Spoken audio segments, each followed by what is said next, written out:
Bonjour tout le monde.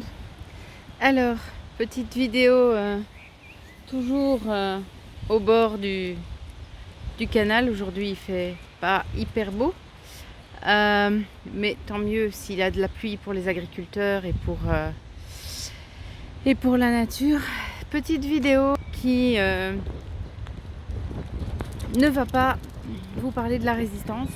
Alors pour ceux qui me suivent sur Facebook ou sur X, vous le savez, et d'ailleurs ce que je vais dire ne va pas être d'une grande nouveauté. Ma maman est vraiment à la fin de sa vie. Elle est entrée dans le coma. Elle a souhaité terminer sa vie à la maison, dans la maison qu'elle aimait tant et que je ne vais pas pouvoir garder. Auprès de ces petits chats que là, je vais adopter.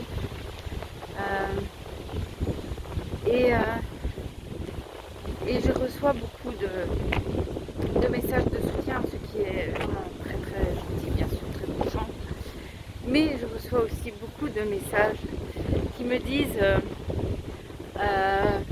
de gens qui veulent prier pour une guérison. Alors, je ne dis pas qu'il n'y a pas de miracle. Bien sûr qu'il y a des miracles et des guérisons que la médecine n'attendait pas, et des gens qui reviennent de très loin alors qu'on ne leur donnait aucune chance. Et c'est vrai que sur ces semaines qui se déroulent et qui ne se ressemblent pas, mais qui nous acheminent vers la fin, ma maman nous a fait des start and stop, comme je disais, comme les moteurs, comme les moteurs modernes.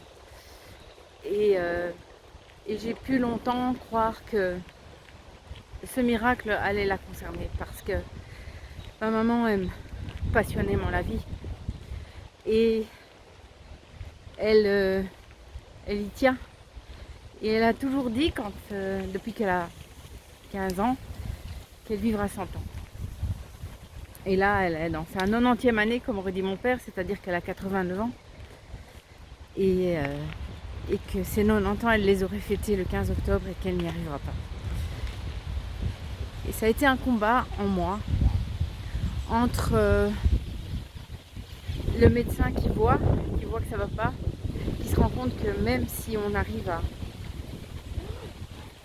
détruire, imaginons, le cancer, le champ de bataille est bien trop endommagé. Le corps est tellement meurtri que ça n'ira pas. Entre ce médecin qui voit, qui sait et qui doit prendre des décisions, et la fille en moi qui veut croire que finalement non, ça va aller, et que peut-être il y a encore une petite chance, parce que le protocole que j'ai récupéré ici d'un chercheur, enfin d'une équipe de chercheurs franco-américains, ça va peut-être donner, ça va aller, ça va. Oui, et que les soins quantiques, et que ceci, et que cela, et les vibrations de la Terre. Et cette fille, elle voulait y croire, et ça a été très compliqué, parce que j'ai été obligée de composer avec les deux. Le médecin en moi a été incapable de prendre des décisions froides, et la fille a été incapable de laisser le médecin travailler tranquillement. Et maintenant que j'ai fait la paix, maintenant que j'ai admis que nous étions arrivés au bout, vos messages qui me disent que vous allez prier pour un miracle, je vous remercie, mais je n'en veux pas. Je n'en veux pas parce qu'il n'y en aura pas. Et je n'en veux pas parce qu'à certains moments, il faut aussi se souvenir que, et ça c'est difficile pour un médecin, il faut se souvenir que la mort n'est pas un ennemi, que la mort est une bonne chose quand on a terminé son chemin sur cette terre, dans cette incarnation, qu'on a, imaginons, d'autres choses à faire dans une autre dimension, ou qu'on a peut-être un paradis à rejoindre, ou simplement une place à laisser. Et je voulais vous partager une anecdote très très douloureuse. Mon chien il nage. Pendant ce temps-là, il s'éclate parce qu'il a raison. Ce qui importe, c'est la vie en fait. Je voulais vous partager cette anecdote qui n'est pas une anecdote familiale, c'est une anecdote professionnelle. Je vous vois plus avec mes lunettes pleines de pluie, bruine. Quand j'étais en formation en chirurgie, j'ai vécu le cas d'une patiente qui n'était pas très âgée, une soixantaine d'années, et dont la fille infirmière avait pris en main la santé parce que cette dame avait... Je suis désolée, le téléphone il tremble un peu quand je prends dans cette main-là. Donc la fille avait pris en main la santé de sa maman parce que sa maman avait un anévrisme aortique, donc une dilatation de l'artère aorte, qui est l'artère la plus importante de notre corps, hein, celle qui amène le sang partout dans le corps, sauf dans la partie supérieure. Enfin si, ça aussi. Mais non, donc je parle de la partie descendante de l'aorte. Enfin bref, on va faire d'anatomie aujourd'hui. Mais donc cette artère était complètement dilatée.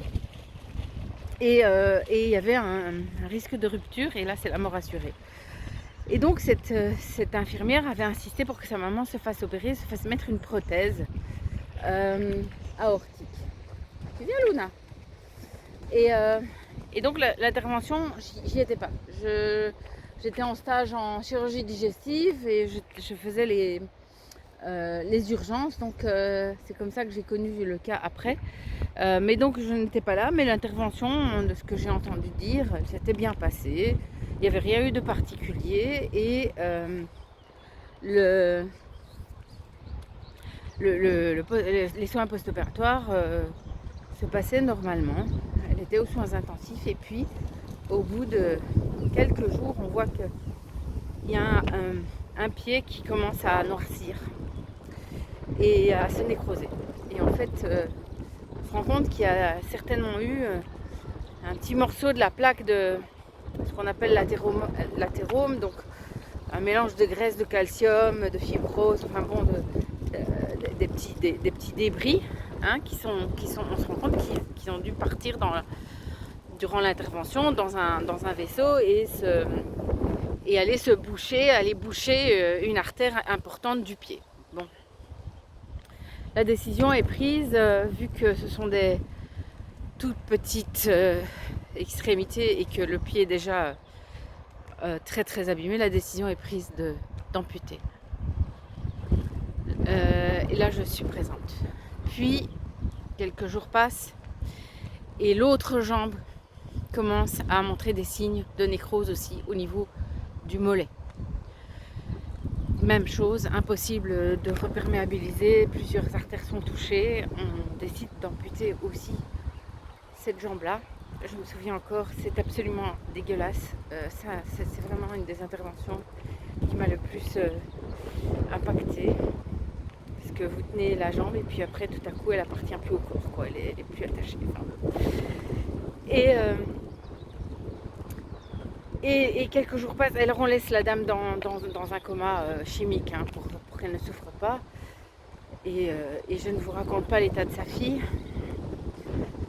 Et quelques jours après, c'est la jambe du côté du pied amputé qui montre au niveau de la cuisse des signes de nécrose. Et on ampute. Et cette femme, au fur et à mesure des jours, elle devenait de plus en plus courte. C'était de moins en moins, elle ressemblait de moins en moins à un humain comme on se l'imagine. Et puis on la réveille toujours pas parce que ça se passe pas bien, et puis parce que la nécrose s'étend à l'abdomen, la vessie, les intestins, on voit ses fesses qui noircissent, et là on sait, on peut pas couper quelqu'un en deux, on sait que c'est fini. Et on le savait, en fait, déjà à la troisième intervention, on était très conscient que probablement la catastrophe allait continuer. Et il y a un vélo gros. Viens ma chérie. Viens. Laissez passer le vélo. Et je vous raconte ça parce que Le jour où on a pris la décision de tout arrêter, ça a été la meilleure décision qu'on pouvait prendre pour cette femme, de la libérer en fait. Alors aujourd'hui, bonjour monsieur. He's wet. Yeah, he's wet. C'est en anglais, tiens. La meilleure décision qu'on puisse prendre parfois pour ceux qu'on aime, c'est pas de prier pour leur guérison, de faire des soins vibratoires, de s'adresser à des entités, je ne sais pas quoi, à des saints, à des génies. C'est pas ça. La meilleure décision qu'on puisse prendre, c'est de l'accompagner, d'accompagner la personne qu'on aime vers la lumière en fait. De la mener vers la lumière, de lui dire que c'est ok, que le chemin était beau, qu'il était chaotique, mouvementé, aventureux, passionnant, comme la vie quoi.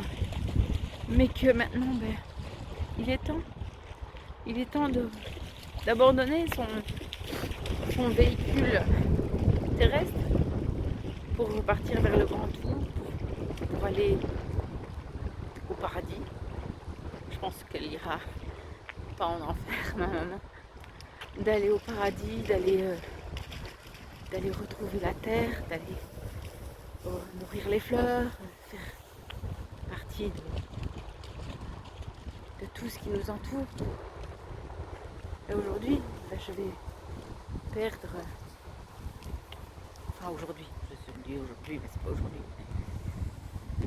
Je sais que j'ai laissé en ma maman les traces de mon passage, de mon ADN, tout comme moi je porte en moi, dans mon corps, dans mes gènes, aussi un petit peu des gènes de mes enfants, des chromosomes de mes enfants, parce que toute femme qui a porté la vie est devenue une chimère,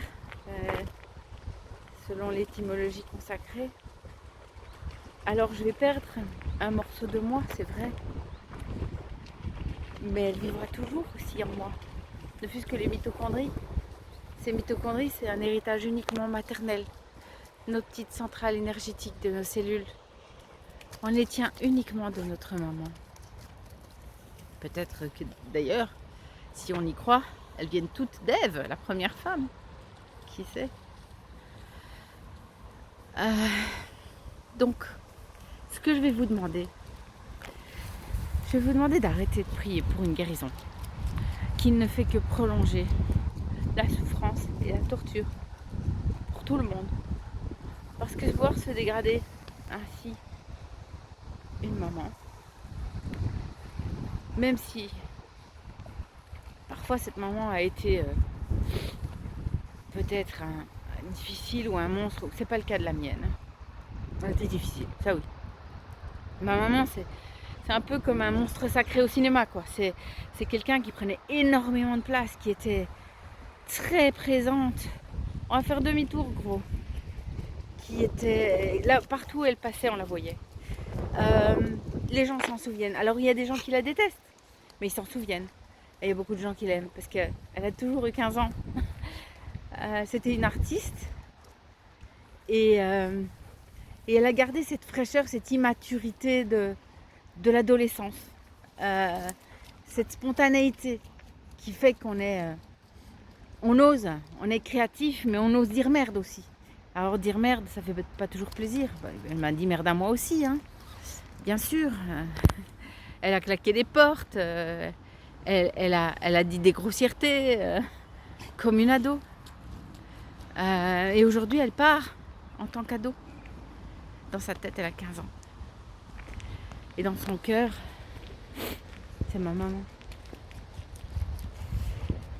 Donc je ne veux plus que ça se prolonge inutilement. Un corps qui s'accroche comme ça, enfin une âme qui s'accroche comme ça à son corps, qui a du mal à quitter la terre, c'est déjà très douloureux.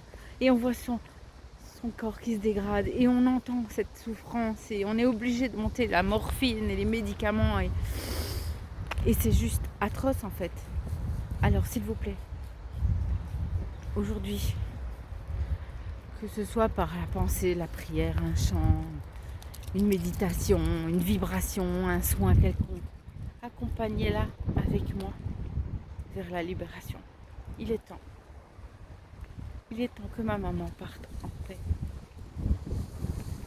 Il est temps. Pour elle, pour moi, pour mes enfants. Même ces chats. Même ces chats, ils souffrent. Ils sont inquiets. Pour ses amis.